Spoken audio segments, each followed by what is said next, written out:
Hey, welcome to Clarksville Vibe the show where we tell the stories about people here in Clarksville, Tennessee that make this the greatest place to live in America. I'm your host, Kevin Kennedy Jr. I'm a local pediatric dentist here. Been here pretty much my whole life. Went away to dental school and residency and then came back and have been able to call Clarksville home for now almost 10 years. I've seen amazing changes and I'm really excited about the future. And first and foremost, it's always the people. The people make this place really, really special. And I am really happy to be a part of the team that brings you this content to highlight those people from all across our community. And today's guest is one of those people. I've got Maggie Houts here from City Parks and Rec. This is an episode that I've been really excited about sharing. Actually, a friend of mine that I grew up with, Ryan Sample at Parks and Rec, reached out to me and asked if Parks and Rec could kind of have some opportunity to share about special events and give a window into how Parks and Rec on the city side works here in our local community. And of course, I was very eager to do this. I'm naturally fascinated with the local government process, but it's also fun to see the great things that they're bringing to our community that families can enjoy, people of all ages. And Maggie is right at the forefront of that, leading the charge. She is the event planning supervisor for City Parks and Rec. So we're really glad to have her here today. Maggie, thanks so much for jumping on the show. Thank you. I'm so excited. I'm really excited about this. So Ryan and I grew up together. We played soccer in the MCSA together for a long time, the blue and yellow jerseys. Mm-hmm. And then, I don't know if you knew, but he was a stud. So, he's the guy that's good to have on your team because you win a lot more games when you have people that are as talented. Well, that's good. I know he's a good runner too. He's an advocate for absolutely. Yep. Yeah. All the absolutely. runs. So thanks for setting that up and thanks for being here.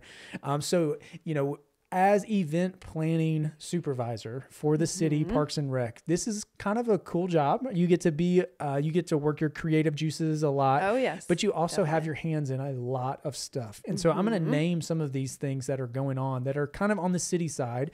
And I think some people will say, oh yeah, been there, done that. That's cool. That's cool. And then some people will realize, oh, that's an event that's every year, but maybe the city's not involved in it or whatever it may be. But city-wise, you've got Clarksville Downtown Market, amazing, nationally recognized, one of the best in the entire country.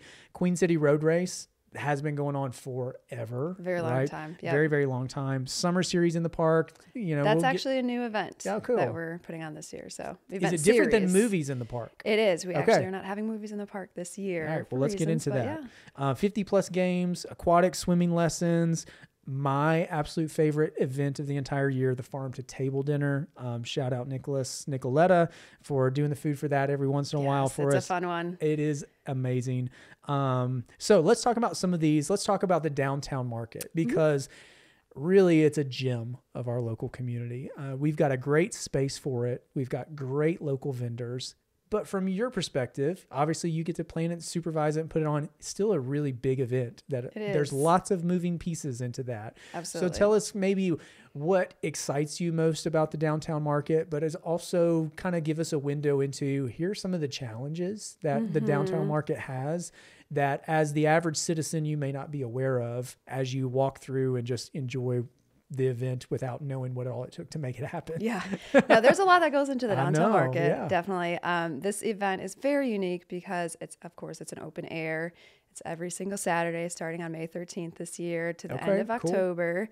And this market in particular really highlights all of our local vendors that we have here in Clarksville, especially our farmers and our artisan makers. It kind of really highlights truly what their livelihood is. So really we focus with the market on it being 100% produce, product made, just so then our patrons can get that experience as well. My guess is it's, a very popular event for vendors, right? It is, and we only have space for what we can accommodate. Yeah. So how does that happen? So we of course have an application process, and that starts in the beginning of the year. So right now we just announced who's been accepted. And so forth. So really the hardest thing is having those selection of who's in it and who's not. Of course, we wish we could accept every single person. So that's why we actually have new this year an advisory committee, and which makes up all different kinds of people across the board. So we have some farmers, we have some artisan vendors, we have a nonprofit representative, we have actually someone who's been at the market for a very long time just to be a part of it. So collectively 11 of them all sat down for a couple of days and really sorted out through all of our applications. And this year was actually the first time where we had 200 applications. So how many spots available do you have? Under 100. Oh, yeah.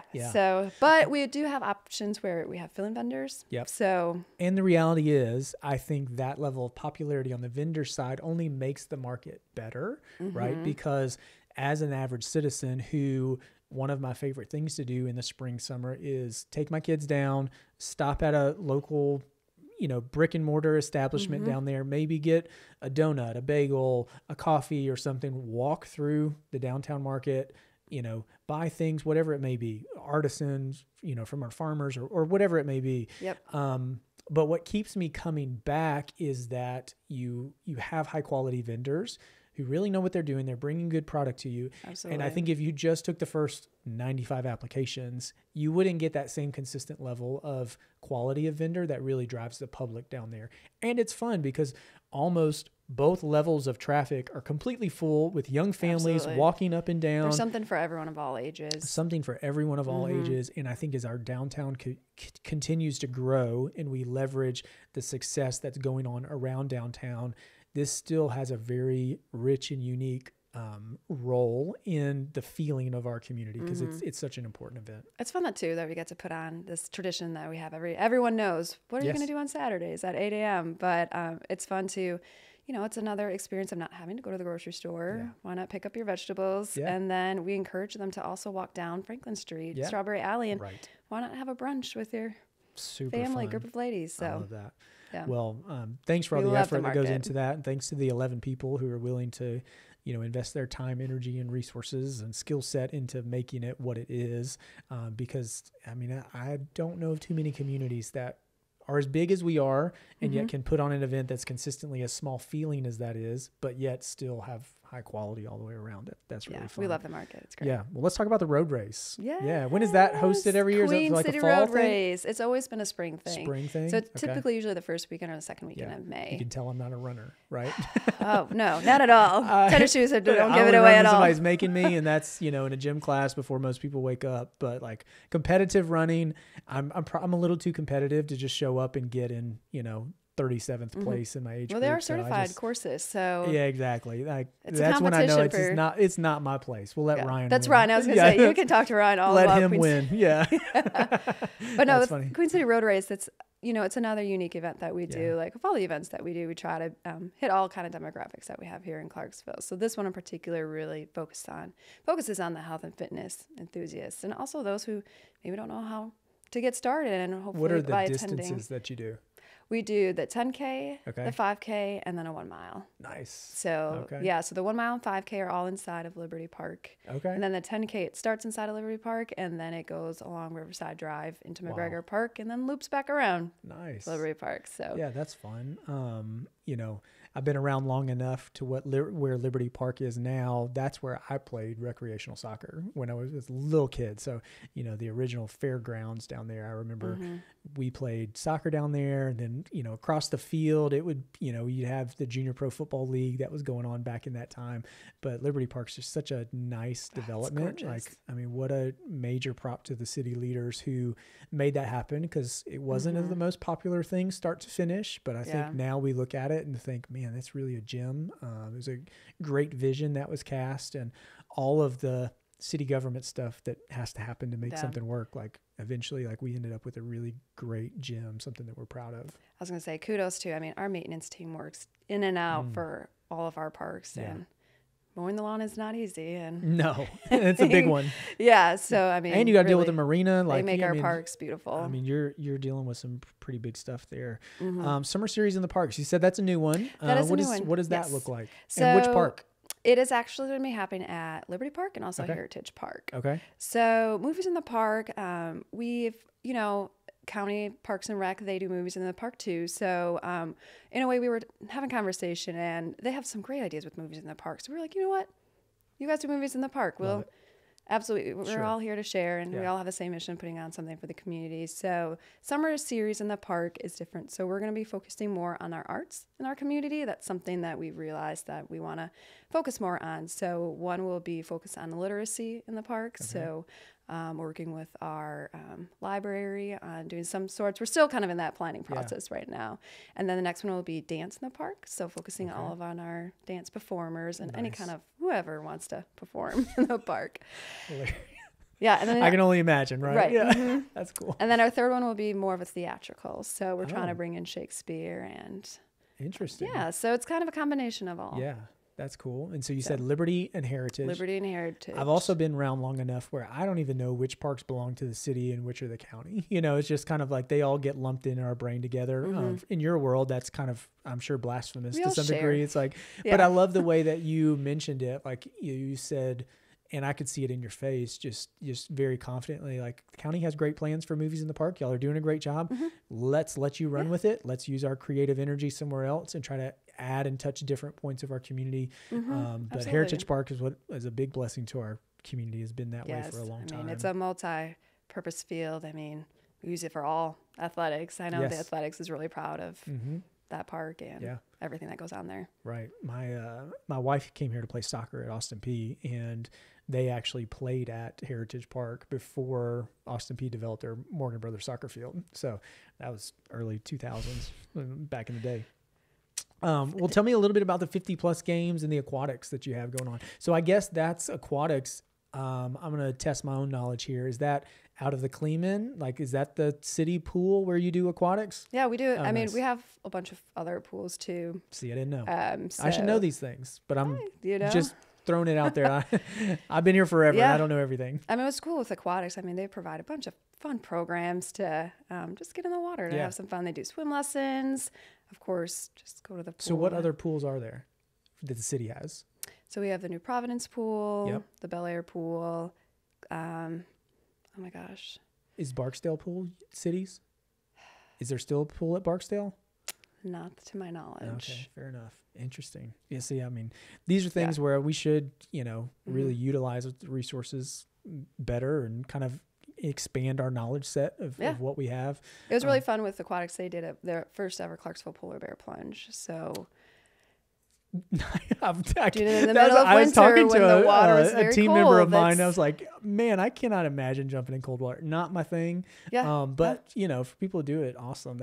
That sounds like it would be an experience. You know, it was just helped to raise more money for aquatics, and it was just a fun thing to get Clarksvillians to do. Nice. Polar bear plunge. And we had some really, really cold days this year. Like, it was kind of a brutal winter. I'm from Wisconsin, so it's hard for me to so maybe not have a heart for Clarksville. Suck it up, Southerners. Well, let's talk about farm to table. So off the top, certified, this is my number one favorite event of the year. It is a clear the calendar type event for my wife and I. Good. As soon as we see that it's announced that tickets are sold, it's kind of like, hey, I've got my team. It usually sells out right away within an hour. Yeah, absolutely. I mean, it's going to be gone. So you better be at your computer ready to buy those tickets. But just to give a little backdrop from the citizens' perspective or an attendees' perspective, what I like is the city. We get to enjoy downtown, outside, really long table with our friends and neighbors and family, and it's kind of open seating style. You're not necessarily guaranteed to just sit next to somebody that you always talk to at all the other events. We have a local caterer. Oftentimes, many times that I've been has been Nicoletta's Catering, and he blows it through the roof. He kind of puts all of his energy into that, and it doesn't always include him, but he's kind of the signature chef that's been a part of that. So shout out Nicholas and his team. But the spread is unbelievable. Utilizing people from the downtown market to provide things. Menu is always just really, really creative. And it's just we've been very blessed with weather. I think it's been a great time. We have. Yeah. You're smiling as if we. Well, last year we had everything completely set up, and then a rainstorm happened. So. But it's still pulled it off. It's the event planning process. It's the event planning process. That is, something that y'all deal with all the time and deal with in summer series in the summer, all those things too. But I love that farm to table event. It's great. Hear that. Yeah. Do you know how it started?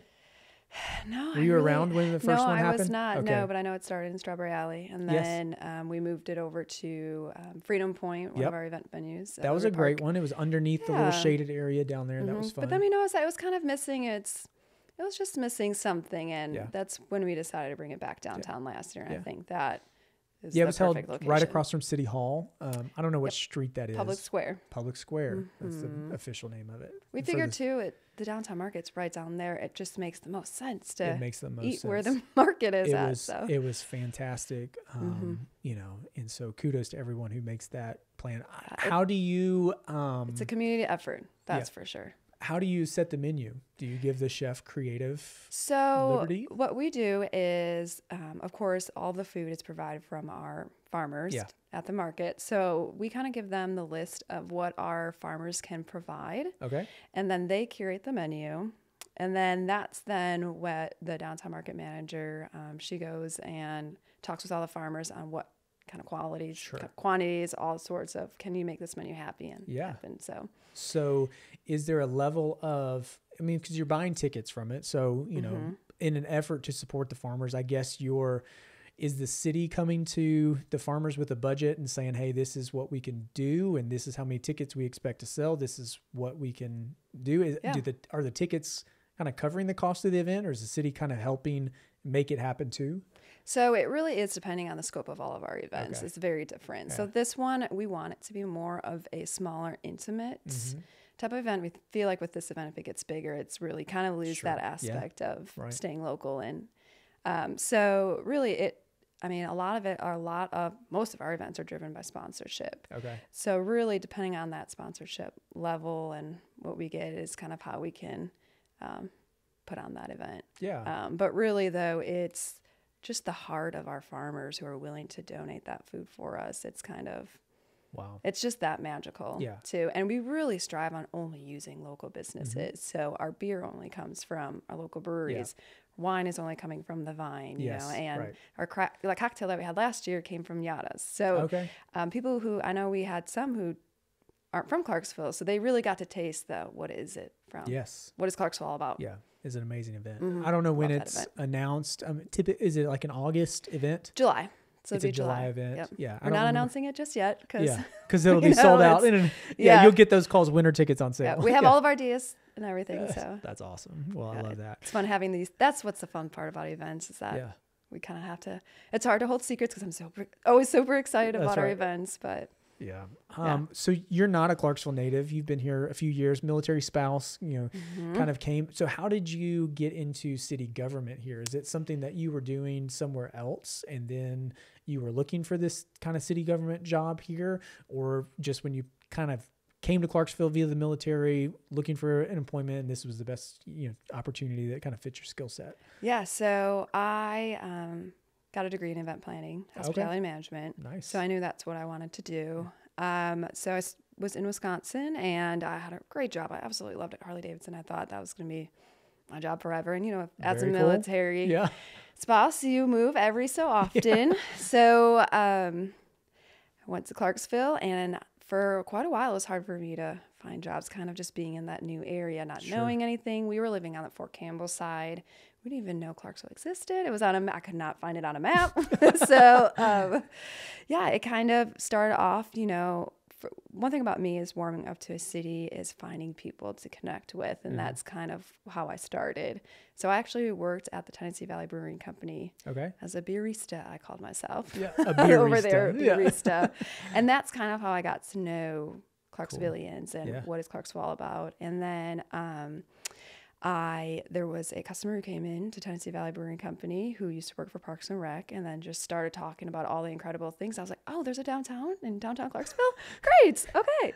Good to know. Yeah. So then I looked at the job. So before I became the position that I'm in right now, it was an event planning specialist position. Okay. So that is another position at Parks and Rec for planning events. Nice. So that's kind of how I got my foot in the doors with Parks and Rec. So I had no idea about the government and the way it works. And so let me ask you this then, as a kind of an outsider moving in, you've got big event planning experience with a big corporation before. Now you're coming into local government here. Was there an event or something that you looked at that kind of surprised you that was like, man, this is really cool. I'm glad to be a part of this and continue its tradition? So this one's a hard one because I came in the year COVID happened. Nice. So it was the year that we had no events. No events. So all my events kept getting pushed and pushed. So I never really, never got to experience. No. And then I was only there for 8 short months. So I didn't get to experience any of those events. And then we moved to South Korea. Okay. So it was a very unique experience. I mean, at least I got to know really the behind the scenes of putting on that event. Yeah. But one event that really captured me was July 3rd, Independence Day celebration that we do. Yeah. I know that was July 4th hits home to me and a lot of reasons why. So that event in particular, I was like, I want to be a part of this. Well, hey, Maggie, now that we've kind of brought up this topic of this big celebration that we have every year here in the city of Clarksville around July the 4th, as we were preparing for this episode, you mentioned to me how this is really a special holiday to you in more ways than one. And so I'm really eager for our listeners and our audience to hear more about why July 4th is special to you, both as an American and also your story of life altogether. Tell us more about that. So the reason why 4th of July is special to me is because I was born in Romania. Was in an orphanage for the first 5 years of my life. And then I was adopted, and it hits home to me, especially because I actually came home to America on the 4th of July. So that's the reason why it's my favorite event to do. Just actually 4 years ago, I went back over to Romania to visit my birth mom for the first time by myself.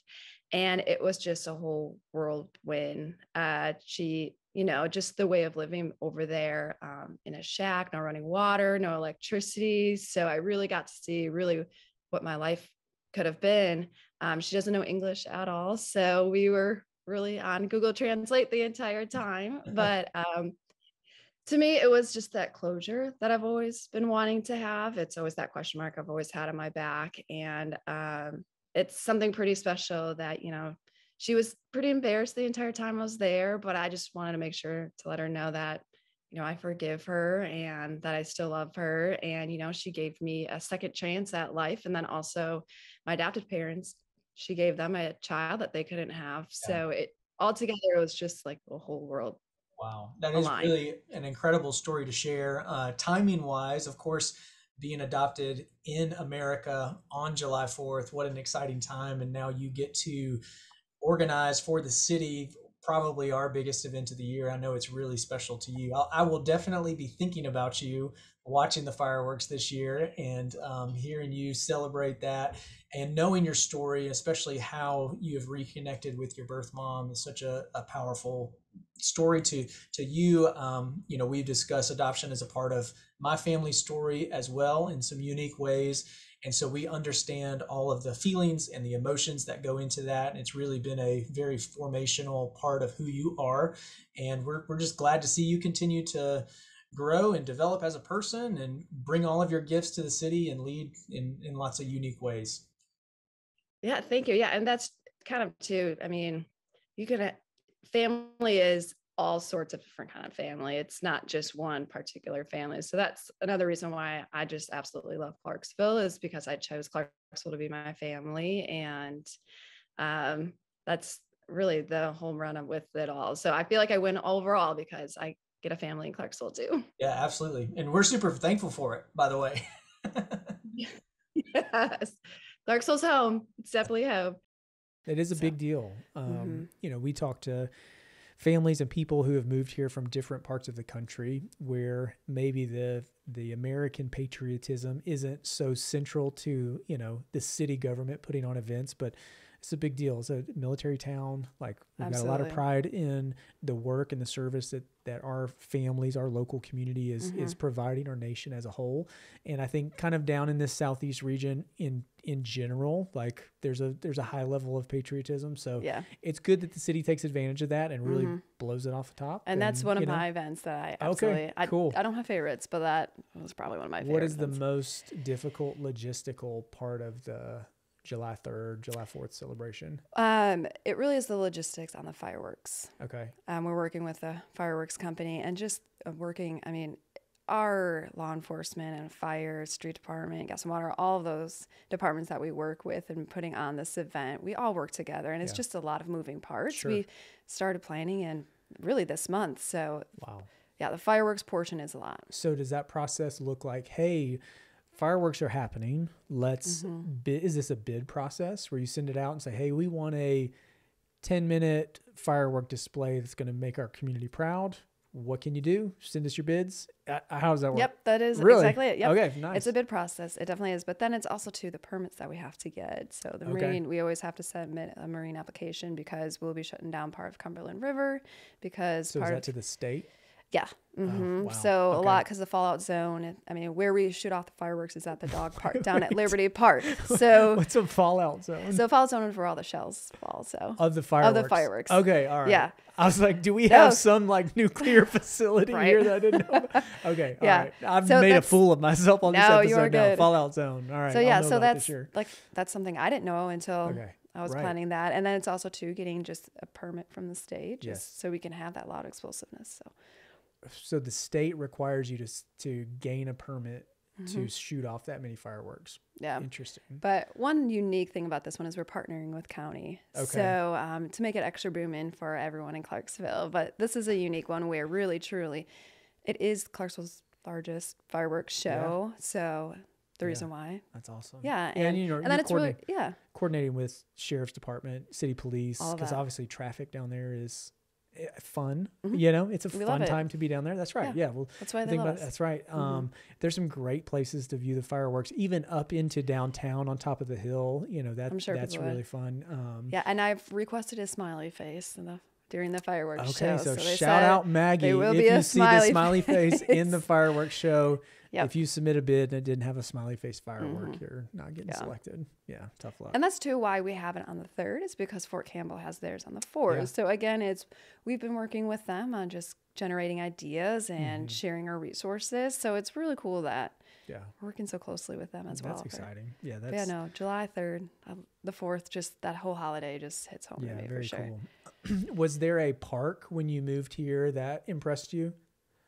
I would have to say Liberty Park was always because I like to run. Sure. I wouldn't say love. That's pretty lightly, but I like to run and participate.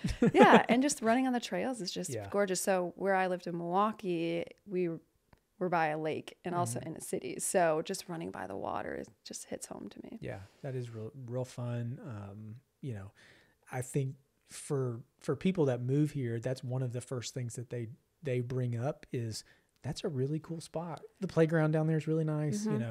I remember when the playground was built, they had the community put it together. So it's like very cool. My dad and, he dragged us out there, and I was a teenager at the time. I don't remember exactly what year it was, but he's like, hammer this, put this together. Are we really putting together a playground for the city? But you look at it now and you're like, man, 15 years later, 20 years later, however long it's been, like that was kind of cool that we put that together and worked with the city government to make that happen. That's part of our mission too, is building a stronger community and through our facilities and the parks that we offer. That we want to promote a healthy and fit community. So we take really good pride in that. I think it's great for city governments because you wouldn't necessarily have to include that as a part of your community, right? Your government can function without a Parks and Rec department, but it is such a central part to the overall well-being of a community to provide the resources to operate that. We're the fun department of the city. That's right. That's what we say. Parks and Rec. Parks and Rec. There's a whole show about it. Yes, I love that show. Leslie Knope. Leslie Knope. Yeah. Welcome to You Heard with Perd right here on Parks and Rec. So as a leader, you're leading people and you're dealing with, I'm sure, multiple departments when you're putting on big projects like this. Does the city help kind of equip you as a leader or give you resources to other maybe similar communities who are doing things that are like Clarksville?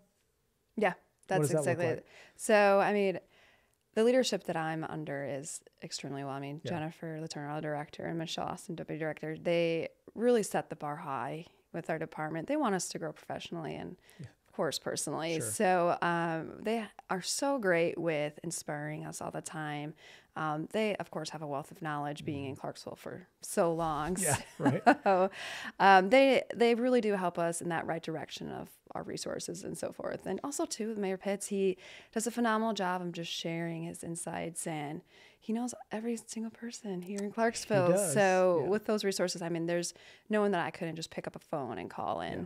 Someone wouldn't be willing to help. Everyone is, like I said, we're all here to help each other out and to make a better community. So. Well, and I know that leadership starts at the top because that is probably a core ethic of Mayor Pitt's, his character is one being of open communication, kind of a servant-minded, yes, humble enough to answer any phone call or help anyone along the way. And he'll call you on your birthday. It's very cool. Who does that? I love that. That is, it's just the little things. It is the little things. And it's not so much that, what I love about him is that's not manipulative. I think he genuinely wants to celebrate the people who make his city government operate as well as it does. Absolutely. And so, I was going to say too, because being in the events division for Parks and Rec, we get to work closely with the mayor's staff. So on a lot of his mayoral events. So it really is that unique spin where you're working with the So what does public. A mayoral event look like? So I guess because that's something I hadn't really thought about. So I guess you're also planning events that are not open to the public.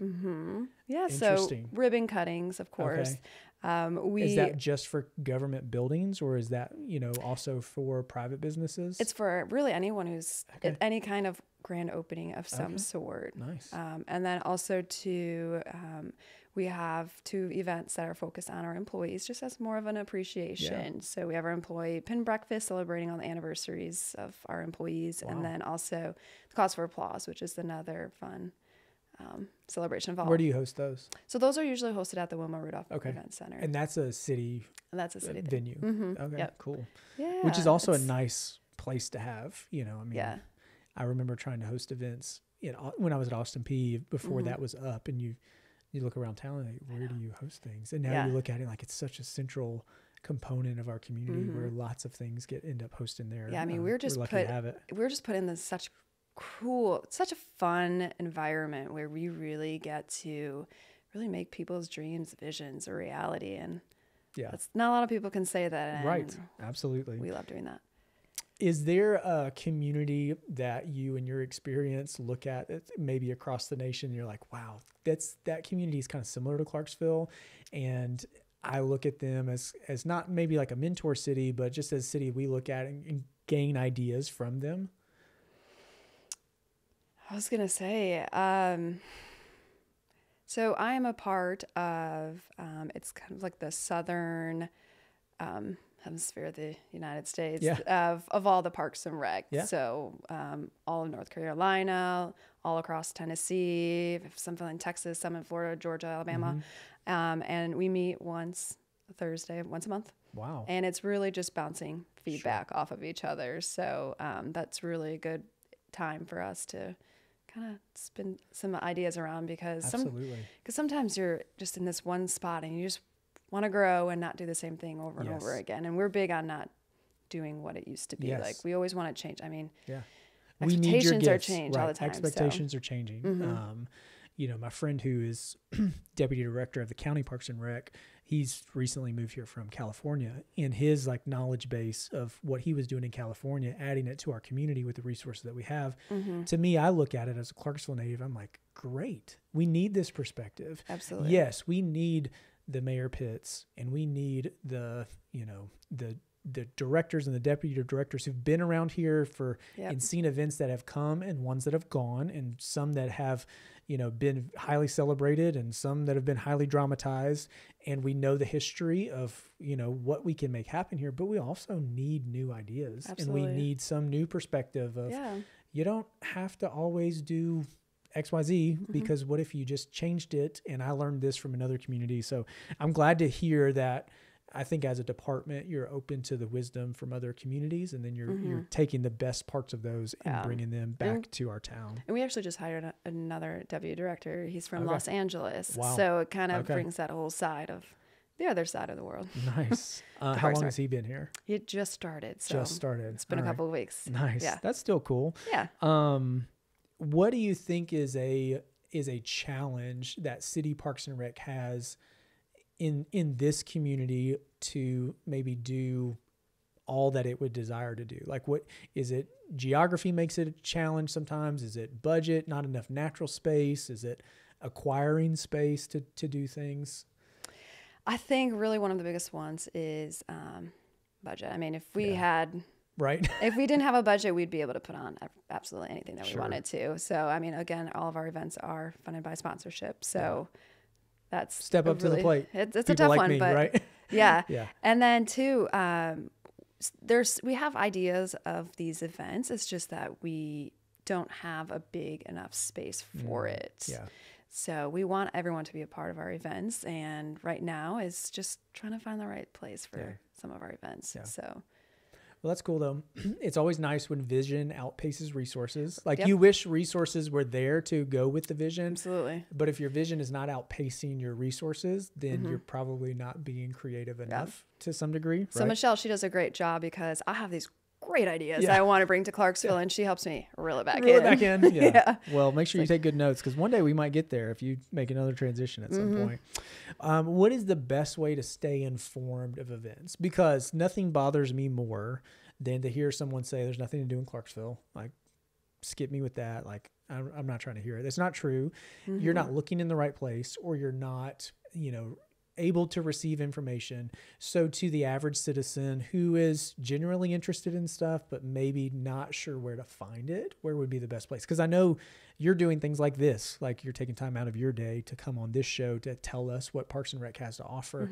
So I know you're doing your very best to let the community and the public know what's going on, but where would you say there's some good resources for them to stay in touch? Absolutely. So we, of course, have a Facebook page, Clarksville Parks and Rec, that we are very active on that one. We also have an Instagram.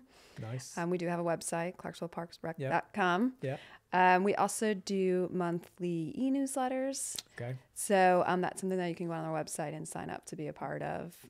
Obviously, our Twitter account. And then also, too, when we're working with our local businesses downtown, we kind of like to do cross-promotion where we help them out, they help us out. Right. So that's another way of how we get out there. Cool. Yeah. So definitely look at that. Find them on Facebook or on another social media platform. Hit subscribe, get that newsletter, pay attention to what's coming on, mark it on your calendar, do something that you've maybe never done before. Absolutely. What would you say to military families who maybe kind of like yourself, kind of got here, didn't know anybody, easing into the community? What would you say to them as a sense of encouragement to just show up? Because I would guess there's some aspect of military families who move on base, they've not really ventured out too much, having a level of maybe unknown or worry that if they just show up to a random city event that they're going to feel out of place. What would you say to them? I'd say obviously you don't know what you don't know. And when you get there, I would say as a whole with Clarksville Parks and Recreation, we're here just to create a positive experience. So you may not know what's at this event, but I guarantee you that there's going to be something worthwhile and you're going to create a memory that we'll hold on forever. That's what it's about, creating memories. Yeah, that's a really... It's the Parks and Rec magic, I like to call it. The magic. I love it. Yeah, and it's true. Because what you do is very important work.